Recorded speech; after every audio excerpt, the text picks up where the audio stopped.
साल 2023 को Warner brothers वालों की तरफ से अनवेलकम नामी एक हॉरर फिल्म रिलीज की गई। कहानी जिमी और माया नामी एक कपल के बारे में है जिन्हें आयरलैंड के गांव में घर मिल जाता है।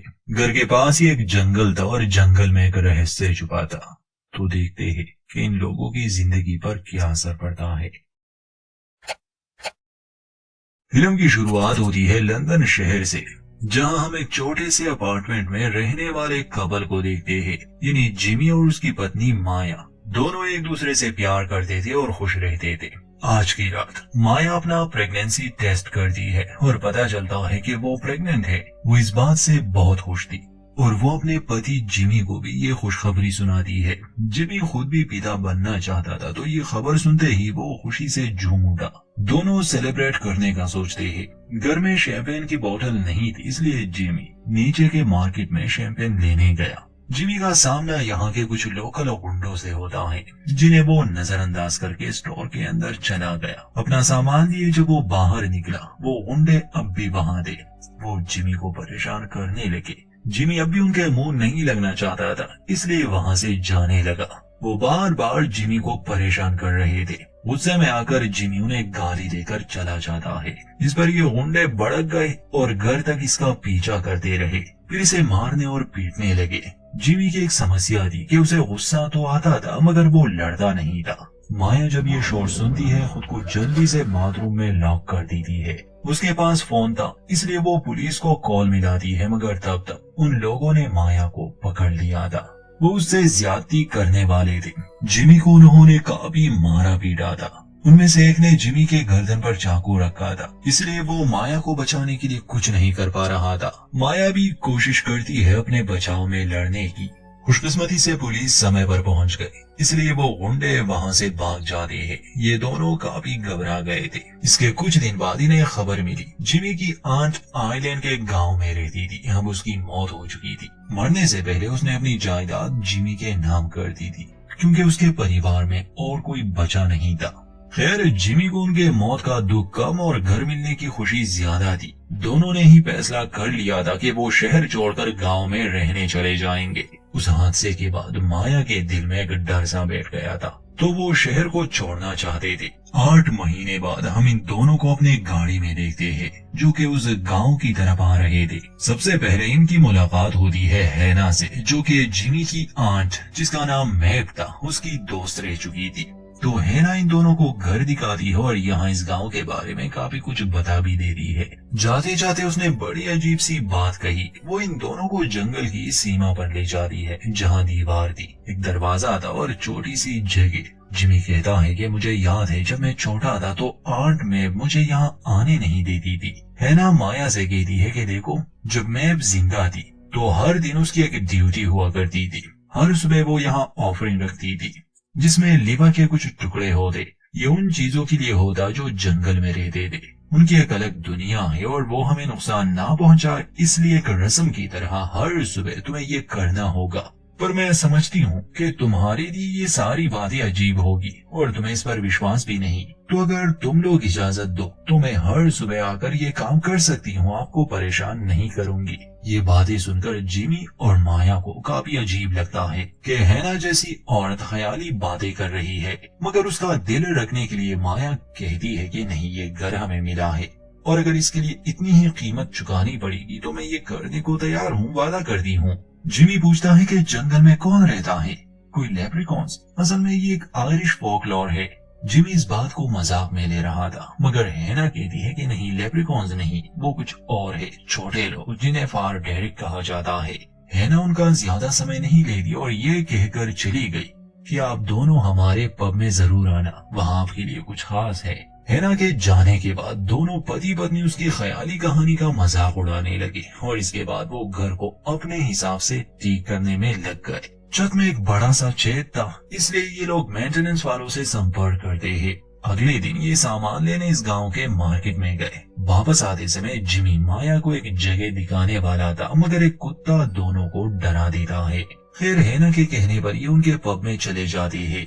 अंदर आते ही सभी लोग इन्हें घूर रहे थे, जो कि इन्हें काफी अजीब लगता है, मगर असल में हैना के कहने पर वो इनके साथ मजाक कर रहे थे।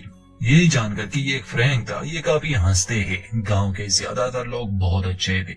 अपनी तरफ से वो इन दोनों को कुछ तोहफे भी देते हैं। ये लोग खुश थे।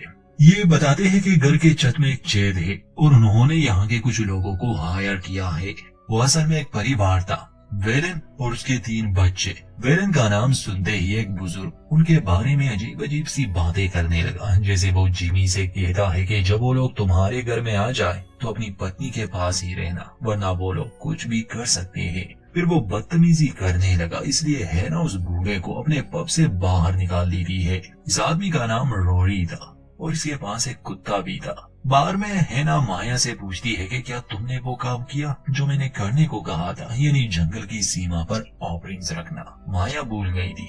हैना को बुरा लगता है, कहती है कि तुमने वादा किया था, अगर तुम ये नहीं करना चाहती तो मुझे करने दो। इस पर माया समझाती है कि हम आपको इजाजत नहीं दे सकते, क्योंकि कुछ महीने पहले जब हम लंदन में थे तो 3 गुंडे हमारे घर में घुस आए थे और हम दोनों को नुकसान पहुंचाने की कोशिश की। ये जानकर हैना समझ जाती है कि इन पर क्या गुजरी होगी, इसलिए वो माया को समझाती है कि मैंने जो भी कहा है वो सच है। मैं भी इस बात को दिल से मानती थी और मैं चाहती हूँ कि तुम भी वही करो, क्योंकि उसने अपनी बच्ची को खो दिया था जब उसने नकार दिया उन चीजों को जो जंगल में रहते हैं। माया कहती है कि आज के बाद वो वहाँ लीवर रखी। अगले दिन सुबह सवेरे ही एक आवाज इन्हें जगा देती है, जैसे घर में कोई घुसा हो। हाथ में बैठ लिए जिमी नीचे आता है, मगर पता चला कि असल में ये कंस्ट्रक्शन वाले हैं। वेलन और उसके बच्चे ये सभी बड़े अजीब और आलसी थे। ये वर्कर्स कम और गुंडे ज्यादा लगते थे। मना करने के बावजूद ये किचन का ही सेटअप शुरू करते हैं। वेलन कहता है कि हमें खाना समय पर चाहिए, इसलिए किचन पहले ठीक होगा। वेलन सनकी सा इंसान था, जिसे वो इन दोनों से कहता है कि हर कोई मुझे डैडी बुलाता है, इसलिए तुम भी डैडी बुलाना। इनके बच्चों में से सबसे बड़ा बेटा, जो काफी बड़ा था, वो मानसिक तौर पर ठीक नहीं था, किसी छोटे बच्चे की तरह बर्ताव करता था। खैर, घर इनके हवाले छोड़कर दोनों पहले तो कुछ सामान खरीदने मार्केट जाते हैं। वापस आते समय इन्हें पता चला कि कल जिस बूढ़े आदमी ने इनके साथ बदतमीजी की थी, यानी रोरी, वो कहीं खो गया है, साथ ही उसका डॉग भी, और लोग उसे ढूंढने में लगे हैं। इसके बाद ये दोनों चढ़ जाते हैं जहाँ पर आंट मैव का ग्रेव भी था। माया फादरी को अपने बारे में बताती है कि वो पहले भी एक आदमी के साथ रह चुकी है, मगर वो एक बुरा इंसान था। माया एक अबॉर्शन कर चुकी थी, मगर अब उसे जिमी मिला और वो इस बच्चे को दिल से चाहती है। यहाँ इन दोनों को एक नई बात पता चली जब ये आंट मैव की खबर पर गए थे। आंट मैव की एक बच्ची मर गई थी निमोनिया से, ये बताया था हैना ने, मगर फादरी का कहना था कि नहीं, वो खो गई थी और उसकी लाश कभी मिली ही नहीं। ये बात इन दोनों को उलझन में डाल देती है कि उसने झूठ क्यों बोला होगा। शायद बाकी जो बातें उसने कही वो भी झूठी हो सकती है। घर आते समय इस बार माया अपने साथ लीवर ले आई थी। घर पहुंचकर जिमी को काफी गुस्सा आता है जब वो वेलन के बच्चों को स्मोक करते देख लेता है। ये सभी बहुत आलसी थे। माया जिमी से कहती है कि प्लीज झगड़ा शुरू मत करना, मगर जिमी उनसे उलझता है और वो दोनों भी काफी बदतमीजी करते हैं। बल्कि जब ये दोनों घर पर नहीं थे तो इन लोगों ने फ्रिज से खाना भी खा लिया था, कुछ पैसे भी चुरा लिए थे। उस समय माया अपने कमरे में जाती है जहाँ वेलन का बड़ा बेटा इयॉन माया को अजीब नजरों से घूर रहा था। माया डर जाती है और जिमी को आवाज लगाती है। इसके बाद ये दोनों वेलन से शिकायत करते हैं, मगर वो इन दोनों से माफी मांगता है कि इयॉन नासमझ है। फिर ये लोग कल भी आने वाले थे। जिमी को ये लोग बिल्कुल पसंद नहीं थे, मगर 2-3 दिन का ही काम था। अगली सुबह माया उस दीवार के करीब जाकर लीवर का वो टुकड़ा रख देती है और जब उसकी नजर हटी तो वो मांस गायब था। उसे थोड़ा शक हुआ, मानो जैसे हैना की बातें सच हो, मगर वो इस बात पर ज्यादा ध्यान नहीं देती। फिर वेलन और उसके बच्चे काम पर आ गए थे जहाँ यौन एक खिड़की को गलती से तोड़ देता है। जिमी भड़क जाता है, उनके बीच झगड़ा शुरू हुआ, मगर माया आती है, उन्हें शांत करने की कोशिश करती है क्योंकि उसे यौन पर दया आ रही थी। तभी खुद वेलन आकर यौन को मारते पीटने लगा, जो कि माया को अच्छा नहीं लगता और वो वेलन पर भड़क जाती है। अब इनका झगड़ा खत्म हुआ और सभी अपने अपने काम पर लग गए। गार्डन में काम करते समय माया को जंगल का वो दरवाजा खुला मिला। उसे उत्सुकता थी कि आखिर हैना किन चीजों के बारे में बात कर रही है, इसलिए वो उस जंगल में चली गई। जहाँ उसे काफी अजीब महसूस होता है। फिर उसे दिखाई दिया रोरी नामी उस बूढ़े का कुत्ता जो हैना के हिसाब से लापता हो चुका था। माया उसके पीछे जाती है ताकि उसे वापस ला सके और उसे भी ये उम्मीद थी कि शायद वो रोरी को भी ढूंढ ले, मगर वो डॉग उसे एक हट के करीब ले आता है। वहाँ अंदर रोशनी थी। माया उसके अंदर जाती है, देखती है कि नीचे सीढ़ियाँ गई है और ढेर सारी मोमबत्तियां जल रही है। उसे कुछ अच्छा नहीं लगता। वो रोरी के डॉग को बुला रही थी। वो हट से बाहर आता है। माया चूंकि प्रेग्नेंट थी और उसे ऐसे घूमना नहीं चाहिए था, इसलिए वो घर की तरफ वापस आने लगी, मगर रास्ते में उसे इयोन मिल जाता है जो उसका पीछा करते हुए यहाँ तक आ गया। माया को उस पर तरस आ रहा था। जब इयोन कहता है कि मेरे पिता इसलिए मुझसे नफरत करते हैं, मुझे मारते पीटते हैं क्योंकि मुझे जन्म देते समय मेरी माँ मर गई। माया उसे समझाती है कि तुम्हें इस बारे में किसी को बताना चाहिए, मगर वेलन ने उसे काफी डरा दिया था और जब माया उसे हिम्मत देने की कोशिश करती है तो इयोन उससे ज्यादती करने लगा। इयोन काफी बड़ा और शक्तिशाली था तो माया का बचना तो नामुमकिन था, मगर हमें नहीं दिखाया जाता आगे हुआ क्या। कुछ देर बाद हम देखते हैं कि डरी हुई माया जो घर लौट आई है जिमी को कहती है कि मुझे तुम्हें कुछ दिखाना है। वो उसे जंगल में ले गए और जो भी चीज है उसने देखी या जो उसने एक्सपीरियंस किया वो उसे बताने की कोशिश कर रही थी। ये भी कि इयोन ने उसके साथ ज्यादती करने की कोशिश की, मगर छोटे जीव आकर उसे घसीट कर ले गए। उन्होंने माया की मदद की। जिमी उसकी अजीब बातों पर विश्वास नहीं कर रहा था। उसका मानना था कि वो प्रेग्नेंट है और शायद ये सब उसके दिमाग में चल रहा है। इस बात को लेकर दोनों का झगड़ा भी हो गया तो जिमी नाराज होकर पब में चला जाता है जहाँ पर इयोन के भाई बहन थे। असल में वो उसे ढूंढ रहे थे क्योंकि वो सुबह से ही घर नहीं आया था, तो उन दोनों को जिमी और उसकी पत्नी पर शक था। खैर जिमी घबराया हुआ था क्योंकि उसने माया की कहानी पहले ही सुन ली थी। इयोन पर किसी तरह के क्रिएचर्स ने हमला किया, मतलब यही उसका मानना था, मगर वो अपना मुंह बंद रखता है। शाम को माया घर में अकेली थी। जंगल से एक छोटा क्रिएचर आता है हाथ में बैग लिए। वो घर के अंदर दाखिल हुआ और माया के सामने वो उस बैग को रख देता है। माया उस क्रिएचर को देखकर काफी घबराई हुई थी। वो उसकी तस्वीरें लेना चाहती थी ताकि बाकी सबको दिखा सके, मगर घबराहट की हालत में वो सही से तस्वीरें ले ही नहीं पाई। और जब वो बैग को देखती है ये देखकर तो उसके रोंगटे खड़े हो गए कि असल में उसके अंदर इयोन का कटा हुआ सर है। जब जेमी घर लौट आया तो माया उसे इयोन का कटा सर दिखाती है, जिससे वो भी दहशत में आ गया।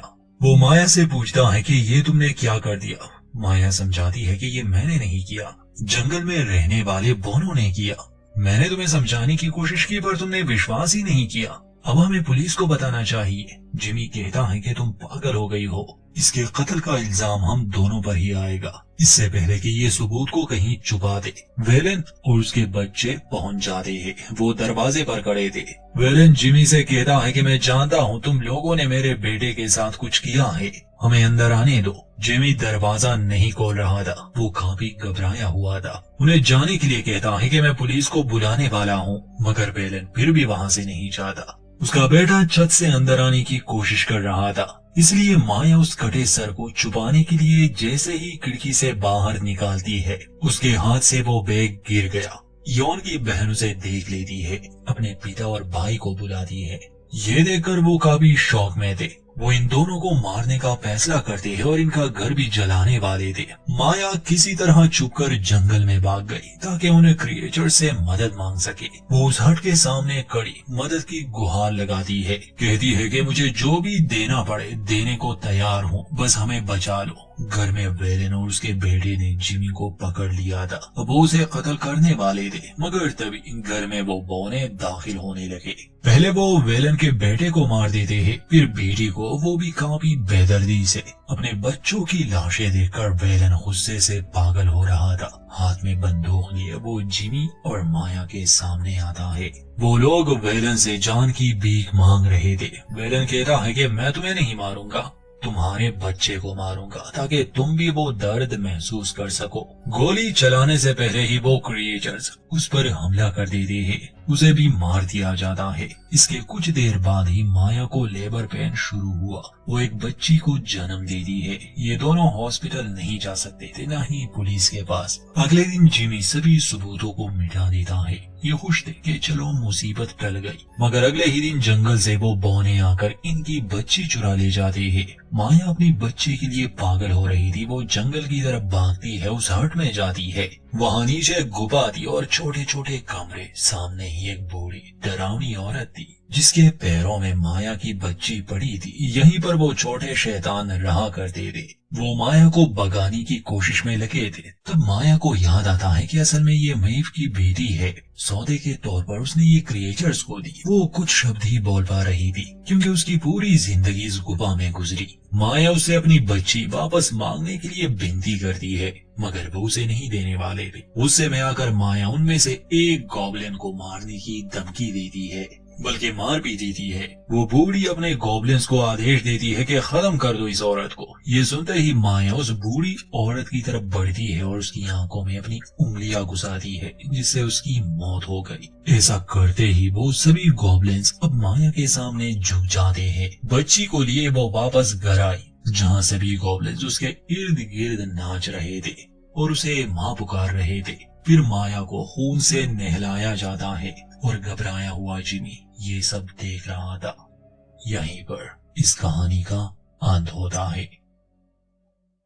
दोस्तों, इस फिल्म में आयरिश फोकलोर के कॉन्सेप्ट का इस्तेमाल किया गया है, जिसमें ये छोटे क्रिएचर्स असल में इंसान की एक विश पूरी करते हैं, खासकर उनके लिए दौलत लाना या किसी का कत्ल करना। फिर उस इंसान को भी इन्हें कुछ देना होगा। जैसे कि मेव का पति बहुत बीमार था और उसने अपनी बच्ची को दे दिया था, और जब माया उस हट के सामने गई उनसे मदद मांगने, तो वो भी उसके बच्चे के बदले ही मदद के लिए तैयार हो गए थे। गॉब्लिन की इस सेना को एक माता की जरूरत पड़ती है, जो कि पहले मेव की बेटी थी और अब माया बन गई। बाकी सब आपने कहानी में देख लिया। वीडियो अच्छी लगे तो लाइक करें, चैनल पर नए हैं तो सब्सक्राइब करना ना भूले।